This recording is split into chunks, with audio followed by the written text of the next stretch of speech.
ఆ పౌడర్ చాలా బాగా వచ్చింది, చాలా స్మూత్గా వచ్చింది. నోట్లో వేసుకుంటే కరిగిపోయేలాగా వచ్చింది. ఆ పౌడర్ చాలా స్మూత్గా ఉంది. Hello everyone, welcome back to my channel. అందరూ ఎలా ఉన్నారు? బాగున్నారా?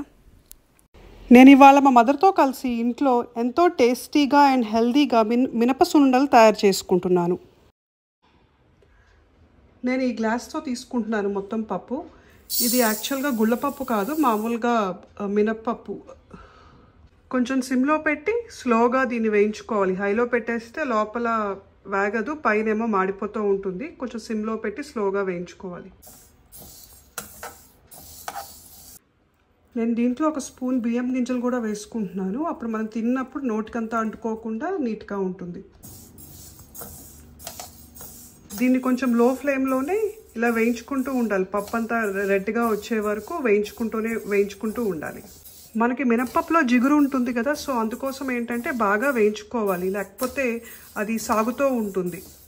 అండ్ పప్పు వేగే ఈ లోపల నేను ఈ గ్లాస్ తీసుకున్నాను కదా, ఈ గ్లాస్లోనే 2 గ్లాస్ ఆఫ్ షుగర్ తీసుకుని దీన్ని కొంచెం నేను గ్రైండ్ చేసుకుంటాను. నేను దీనికోసం ఆర్గానిక్ షుగర్ తీసుకుంటున్నాను. 2 గ్లాసెస్ ఆర్గానిక్ షుగర్ నేను తీసుకుంటున్నాను. సేమ్ గ్లాస్తో 2 glasses. Again 1 more glass of sugar తీసుకుని ఇదంతా నేను బాగా గ్రైండ్ చేసుకుంటాను. నేను ఇప్పుడు షుగర్ని ఫైన్ పౌడర్గా గ్రైండ్ చేసేసుకున్నాను. సో దీన్ని పక్కన పెట్టుకుని ఒక 250 grams ఆఫ్ ఘీ నేను కరగ పెట్టుకుంటున్నాను. నేను 1/2 kg నెయ్యి కరగ పెట్టుకుంటున్నాను. ఇదంతా కరెక్ట్గా 250 grams ఆఫ్ ఘీ నేను దీని అంతా కరగ పెడుతున్నాను.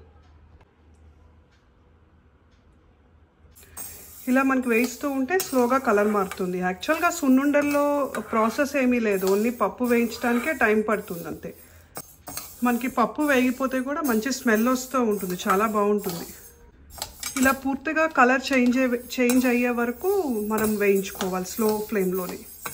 ఇప్పుడు నేను ఇది చల్లారాక ఈ పప్పు కూడా మొత్తం గ్రైండ్ చేసేసుకుని నేను షుగర్లో యాడ్ చేసుకుంటాను. ఇప్పుడు నేను కొంచెంగా మొత్తం వేగిన పప్పు అంతా గ్రైండ్ చేసేసుకుంటాను. నేను ఇందాక షుగర్ గ్రైండ్ చేసుకున్నాక దాంట్లోనే కొంచెము పప్పు గ్రైండ్ చేసుకుని అది కొంచెం జల్లించుకుంటున్నాను. ఎందుకంటే నా పప్పు కొంచెం బరగ్గా వచ్చింది గ్రైండ్ చేశాక కూడా, అందుకోసమే నేను పప్పును కూడా ఒకసారి జల్లించేస్తున్నాను. దీంట్లో ఉన్నది నేను మళ్ళీ గ్రైండ్ చేసుకుంటాను. మనం ఇప్పుడు ముందుగా గ్రైండ్ చేసుకున్న షుగరు అండ్ బాగా వేయించుకున్న మినపప్పు ఉంది కదా, అది కూడా గ్రైండ్ చేసుకున్నాం కదా, అది కూడా ఫస్ట్ రెండు బాగా కలిసేలాగా కలుపుకోవాలి. కలుపుకున్నాక అప్పుడు స్లోగా మనము నెయ్యి వేసుకుని చిన్న ఉండలు చేసుకోవాలి.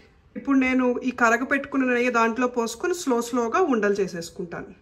కొంచెంగా నెయ్యి వేసుకుని మొత్తం ఆ పౌడర్ అంతా నేను కలిపేసుకుని అప్పుడు మళ్ళీ స్లోగా కొంచెం నెయ్యి వేసుకుంటూ ఉండలు చేసుకుంటాను. కొంచెం మధ్యలో నెయ్యి వేసుకుని కలుపుకుంటూ ఉండాలి. నేను యాక్చువల్గా 250 grams ఆఫ్ ఘీ తీసుకున్నాను, బట్ నాకు 250 grams పట్టలేదు. ఆల్మోస్ట్ లైక్ 150 grams ఆఫ్ ఘీ నేను యూస్ చేశాను. అండ్ అలా ఇప్పుడు అన్నీ నేను అంతంత సైజులో ఉండలుగా చేసేసుకుంటున్నాను. ఆ పౌడర్ చాలా బాగా వచ్చింది, చాలా స్మూత్గా వచ్చింది. నోట్లో వేసుకుంటే కరిగిపోయేలాగా వచ్చింది. ఆ పౌడర్ చాలా స్మూత్గా ఉంది. అంతే, ఎంతో సింపుల్గా టేస్టీగా సున్నుండలు రెడీ.